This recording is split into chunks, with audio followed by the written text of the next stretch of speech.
also with the students. They're not new to them. And guess what? It will continue in the future. It is already transforming the world.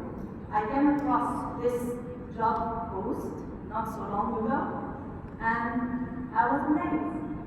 I'm looking for a solid growth marketeer, prompt engineer with those terms that I don't know. I personally do not know. But this is an actual job post from LinkedIn. It's already happening. Statistics, we're all talking about data. So this is projections for 2050. We're talking about 5 years from now. So students who you are teaching today will be facing this in 5 years. They'll graduate from school with this future. And guess what? It might change next year, and so on. When we look at future jobs and careers, you'll see the biggest number, 60% of the job will be transformed, it will be enhanced, it will be augmented with AI. 30% of jobs will cease to exist. They will no longer be there. And 10% will be created, probably similar to the job post that we just saw, will be created that we don't know about yet, new jobs that we don't know about. So students do need AI literacy for their future, because that's what they will be using when they become adults.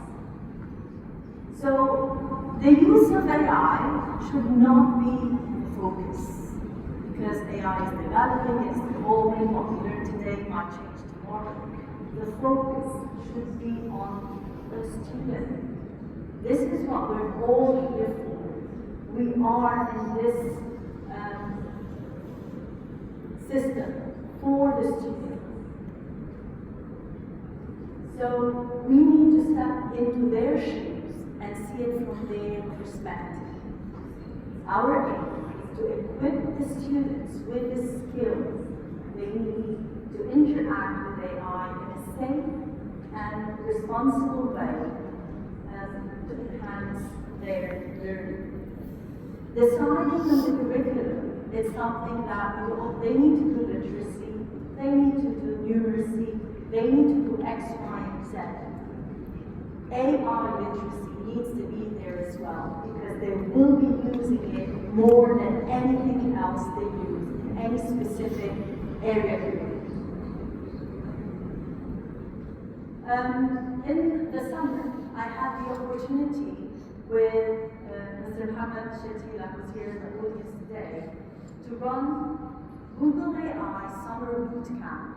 It was an initiative with MCIT, the Ministry of Communication and Information Technology, along with Google for Education and a Google partner, Tech Valley. We ran the AI Summer Bootcamp for students aged 8 to 14 years old. Again, 8 to 14.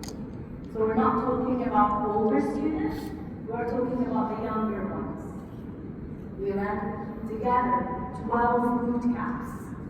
We interacted with many students here in Saudi Arabia. It was all online, and this boot camp made me think and reflect on what we're doing, how we're doing it, and why we're doing it. Okay, that was too quick. Toward the end of the boot camp, students were able to produce these. This is a 9-year-old boy who produced this story. I did not contact them to allow me to show you the whole story, but it was a story, a flip-book story, a brochure, a presentation, a video, and a piece of art. These were done by students, and again, we're talking about 8 to 14. The boot camp length hours in total. The amazing things that the students were able to do toward the end of the boot camp were amazing. However, it was a little bit worrying because during the boot camp, we had a lot of conversations with the students. We asked them a lot of questions. And some of the answers they came up with were scary, a little bit scary to me as an educator, as a teacher. So, I thought, let's put ourselves in the students' shoes. What will go in their head? They'll have questions. This is what students do. They always have questions. How can AI work? How can it help me? Is it always right? When is it okay to use Gen AI? How do I use it? What is right? What is wrong? What are the skills that I will develop when I use the AI? Believe me, sometimes when I ask students some of those questions, the answers I got were a little bit scary. Some of them think that AI is always right, which is not. Sometimes they think that it's their buddy, which is not. And we'll share some more with you. So, as educators and leaders in education, as parents as well, what is our role? What do we need to do? We need to try and answer those questions. And if we do not have the answers, we need to set the stage for them to find the right answers. We need to empower them to find their own answers. So, in my opinion, and there might be more, we need to talk to them and teach them about large language models, training AI, how does it happen? Creating new content, how does it happen in AI? So it's not magic, it happens because of processes, and they need to learn about that. They need to let them know that it is a tool to enhance their creativity, their problem solving, to help them with their personalized learning. It's not a tool to get answers for them. We need to show them the limitations of AI. We need to tell them that it does have some hallucinations. We need to check its accuracy. We need to check its fairness and its bias, because it can be all of that. And students sometimes are not aware of the limitations of AI. We need to have some policies and guidelines, even if those policies are short-term policies and are going to change in the future. We shouldn't wait for the ultimate perfect policy to happen. We need to keep communicating policies and guidelines with the students as they happen, as we change them, as they evolve. And in my opinion, the most important thing is to have consistency. So if I'm a student, I want my teachers to behave in kind of a similar way. I don't want one teacher to allow me to do something and another teacher not to, and another teacher accepts AI integration and the other one doesn't. And if it is the case, we need to be clear about what is allowed and when and how, and communicate that with the students, with their parents as well. There needs to be a clear map for what's okay and what is not okay for the students. Otherwise, they will make mistakes and they will not know that they are making those mistakes. The most obvious one, how do I use Gen AI? So we need to make sure that we train them on prompting, good prompting. AI is not there to give you an answer to a math problem. It is there teach you how to solve the problem. So we need to teach them how to prompt properly in order to enhance their skills, not just to get answers. We need to talk to them about the ethics and the responsible use of AI and the internet safety. We need to make sure that they're allowed to use AI as long as they give proper credentials. They mention when they use AI in their project, how much they use AI in their project, and for what purpose. It shouldn't be that AI has done my project, but it can be that I use AI in order to do a literature review on X, Y, and Z. I use AI in order to produce an image because I'm not good at drawing. I use AI to put those ideas into a film because it helped me with editing. So citing how, when, and how much AI was used in a project is important. And most importantly, what skills is AI going to enhance in me as a student? Because it shouldn't be replacing my skills, it should be enhancing it, it should be preparing me for the future and not taking away things that I should have and be replaced by the machine. So, we have a big role, and the thing is, this role is not yet defined, it's not very clear, it's not 1 plus 1 equals 2, it might be 1 plus 1 equals 3.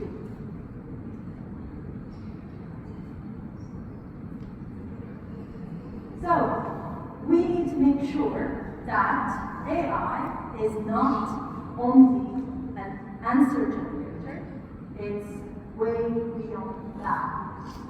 These are some of the skills that can be enhanced with proper, and again, say proper use of AI in the classroom.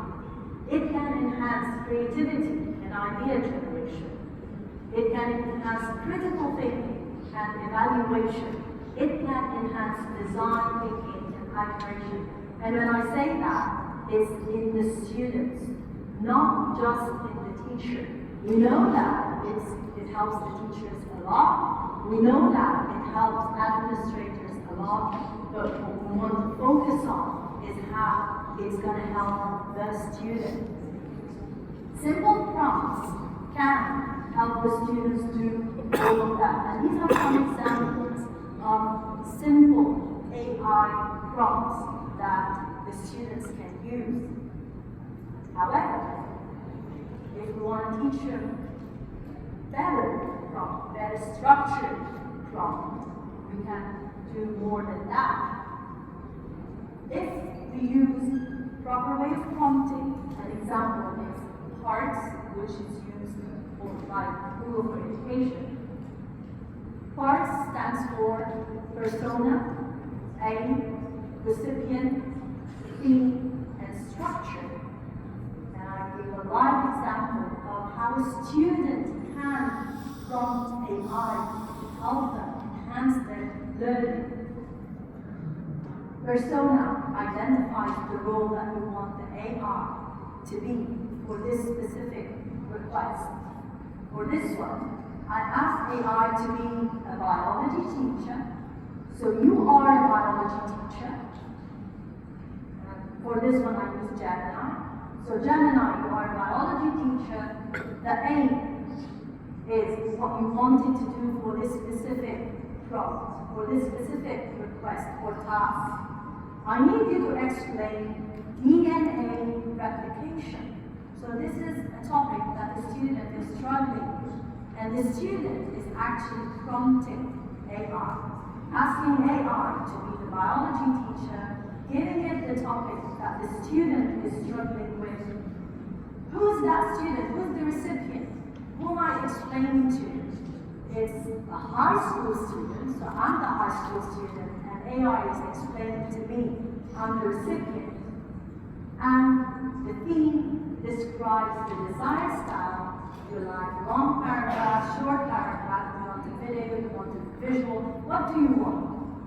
simply and step by step how to outline the key stages and the main enzymes involved. So I want the enzymes to be mentioned. I put it there. And then last is the structure. Use diagrams, bullet points, and tables where needed. And it took me 2 minutes maybe to make sure that I mentioned everything in my prompt. And I got why it's not showing the video. That's because in the video I got a long list with the table, with the diagram, with all what I requested in a visual, nice way that is pleasant to my style of learning as a student. So these are some of the things that we need to make sure that students can do. And guess what? It's not going to happen by itself. We need to allow them to do it. We need to train them on how to do it. We need to make sure that they actually practice it properly. Not only that, with AI and prompting, it can go even deeper. We all know that AI can hallucinate, and get information from the internet, and when you cannot find the information, it can make it up. With certain tools, such as, for example, Notebook LM from Google for Education, you can use your own sources. So it doesn't go and gain you information out of nothing. You feed it with your own sources, as you can see, to the left-hand side, and it can do all what it's doing with that within the specific sources that you implemented. As an example, I use GCSE chemistry. Chemistry was my subject. So I use BBC Bitesize website. I use some IGCSE chemistry YouTube videos. I put the curriculum outline onto Notebook LM, and in no time I asked it to do flashcards. I asked it to do quizzes. But the amazing thing is that it was basing all what I've done as a teacher within those resources. So it's like a parameter that I wanted to work with it. And the students can do the same. This can reduce hallucination. You can make sure that the information they're using is relevant to their grades. What is important? Safety rules. The rules that all students need to know. AI is a tool, not a human. You need to make sure that students understand that. One of the questions, the answer that I got when asking the students about AI in the bootcamp, they said, we use it to chat, we saw it, and that was scary to me. They think it's their buddy, and they talk to it. We need to remind them it's not human, even if it has voice output. It boosts their skills and it does not replace them. This is very, very important. Always verify the facts. I was planning a trip and asked Gemini to help me design the trip. It gave me 4 amazing places. But what did I do? I went back and put them in Google Maps to verify and double check. And guess what? 3 of them were in the same area, and 1 of them was very, very far in a completely different area that doesn't work. So we need to make sure that students verify the information. We need to make sure that they are cautious of deception, because AI is a powerful tool. It can be used for good, it also can be used for bad, and they need to be vigilant and make sure that they're not deceptive. And they need to make sure that to keep their personal information personal, not put it into an AI model that can use their information to enhance its model. So, why are we here today? Back, why are we here today? We need to understand that this is not not yet a solved problem. We are in it all together. We need to initiate conversations. We need to make sure that we get together to try to put guidelines, isolate, and we need to understand that teachers are going to lead the way, because guess what? Teachers are the ones that are on a day-to-day basis with the students. They're interacting with them the majority of the time, so they are the enabler. So, moving forward, again, it's a unified call for action. We need to have more discussions.